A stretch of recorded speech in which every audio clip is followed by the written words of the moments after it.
Well, it's been a while since I've done an Essential Life with Jared episode.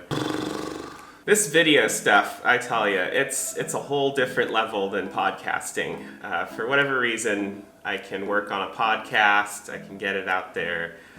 It doesn't feel like a ton of work, but even a simple video, I don't think this is actually true that it's a lot of work. It's just conceptually, I feel like it's a lot of work. But I am trying something new this time. I have downloaded LumaFusion on my iPad Pro. Lots of people have talked about using LumaFusion on iPad for video editing on the go, and I've tried it out. I've worked with it a little bit now, and it is impressive. It is really impressive. I've been using DaVinci Resolve on my iMac, which you can actually get for free. So if you're looking to get into video editing, but you've been put off by the high prices of Final Cut Pro or Adobe Premiere, you can get DaVinci Resolve for free, and the free version comes with a ton of features.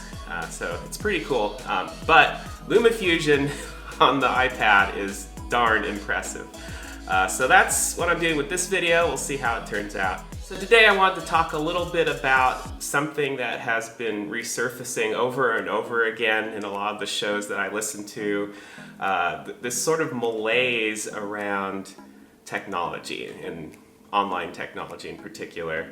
Just this sense that we're all addicted to our smartphones, and we've all gotten into this Instagram, Facebook, Twitter frenzy, and everyone is going with political news or with trying to be Instagram influencers, and so it's sort of this. It's reached this tipping point now where there's a whole backlash, and you see top creators like Casey Neistat just flat out coming out and saying that doing things like daily vlogging and staying up on social media just led to total burnout, and they're trying something completely new now. On the one hand, there's this sense of like, well, dude, you have what 5 million followers, and at this point you can do whatever you want. You can post a video every day, you can post a video once a year.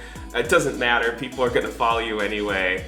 But for the rest of us who are trying to build a following, it's hard to know what's good advice and what's not. But what I really want to focus on today is less about the merits of social media and technology, and more about just this idea that we should feel guilty for enjoying technology. I was watching this goofy movie the other day, I think it's called Entrapment. But it's this whole goofy like Y2K frenzy where these white-collar criminals are going to try to steal billions of dollars during this little window of time when everyone's testing their computer systems when it's the turn of the millennium, and pretty wacky. But it's a fun movie. Sean Connery and Catherine Zeta-Jones, can't go wrong with those two. But it got me thinking, because this movie is like 20 years old now. And as a millennial coming of age in the 2000s, I remember when all this internet stuff was just magic. It was amazing. It was cool. It was exciting. It was, you could do all these things you could never do before. And now fast forward 20 years and we're all like, oh, Facebook is terrible and Twitter is terrible and the web is dying and nobody writes blogs anymore, and blah blah blah. I'm gonna go live in a tiny home off in the woods somewhere and make my own well water. I understand the appeal of backing away a little bit from being so focused on being around computers and screens and the internet and all that. But I think we need to remember, I think we need to not lose sight of the fact that this stuff is still magic. It truly is. Last night I was listening to a podcast by one of my favorite people in the world, Rob Bell, and he was talking about a whole bunch of things around creativity and going out on a limb with a vision for your life that a lot of people might not understand or quite grok what you're trying to accomplish. You might not even know what you're trying to accomplish. Anyway, it's a great episode. It's called A Hymn for the Curve. Look that up. So I was listening to the podcast again for the second time, and I was writing down some notes with a pencil. But this isn't just any pencil. This is a magic pencil, because when I use this pencil, and I use this tablet, I can write down notes, and they synchronize digitally across the internet, and I can later have my phone on me and my notes are right there. It's magic.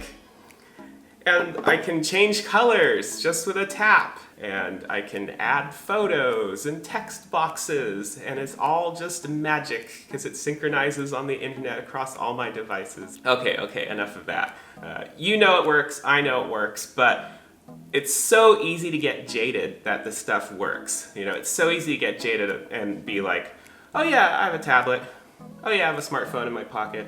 I have a digital watch here. I can go for a run, and it'll tell me how many miles I've run and how many steps. And yeah, I mean, you know, it's in fact, I don't even really like wearing a watch anymore, you know, like this, because I don't like all the notifications. So I prefer mechanical watches because they're timeless. Listen, if you love mechanical watches and you don't want to wear a smartwatch every day, that's totally fine. All I'm saying is that for people like me who are completely bought in to the ecosystem of having a smartphone in my pocket, a tablet where I can take magic notes that go everywhere, a smartwatch that can not only tell the time but also tell me how far I've walked and what my heart rate is and how long I've been exercising. I mean, this stuff is magic, folks. It is amazing. We should not lose sight of that. Regarding the whole sort of in vogue millennial tech backlash now, I just think it's a matter of making choices wisely. You know, if you like using Instagram and looking at travel photos or makeup tutorials or whatever, that's fine. If you like being on Facebook because all your friends are there and you just want to share funny cat videos with them, okay, fine. Like, the concerns that people raise, and rightly so, around privacy or around, you know, being too addicted to scrolling through feeds every day, you know, those are good conversations to have. But I don't want to lose sight of the fact here that this stuff can be magical, it can be amazing, it can really add value to our lives, and that's okay. So don't feel guilty. You know, if you've been on Twitter for half an hour, don't feel guilty. Maybe you've had some fun conversations with people. Or maybe you saw some ridiculous, nonsensical things a bunch of trolls posted, and instead of getting angry about it, you just were like, it's actually kind of funny. They didn't mean it to be funny, but it is. You know, it's just, I think the danger here is not so much that we're addicted to technology. The danger is that we don't realize we're addicted to technology. So if you just are mindful about the choices you make, you know, stay focused on what's most valuable to you. You know, if Facebook's not valuable to you, get off of it, it's fine. That's what I did. But I'm still on Instagram because I find Instagram valuable to me. You know, if you like using a smartwatch, wear a smartwatch. Don't feel guilty about it. If you don't, if you prefer mechanical watches, that's fine too. We should not feel guilty about the technology choices that we make. You know, if you listen to shows, if you listen to podcasts, and people are talking about how terrible it is that we're all addicted to technology and the internet has gotten all terrible and intertwined in our lives, I would just caution you not to get too sucked into that kind of rhetoric, because you have to realize something. The people that are peddling the technology backlash, they benefit from the backlash. It's kind of a weird thing here. The people that talk most about getting off technology and use technology to get their message out, they benefit from this movement of let's all get rid of our technology, because then they're the gurus of this anti-technology movement. So yeah, just keep that in mind. All right, that's it for today. Another episode of Essential Life with Jared. And please comment in the description section below if you enjoyed this video, if you completely disagree with me, whatever. It's okay, because I'm not going to use any technology. I'm just going to go live in a tiny house out in the woods and make my own well water. Bye!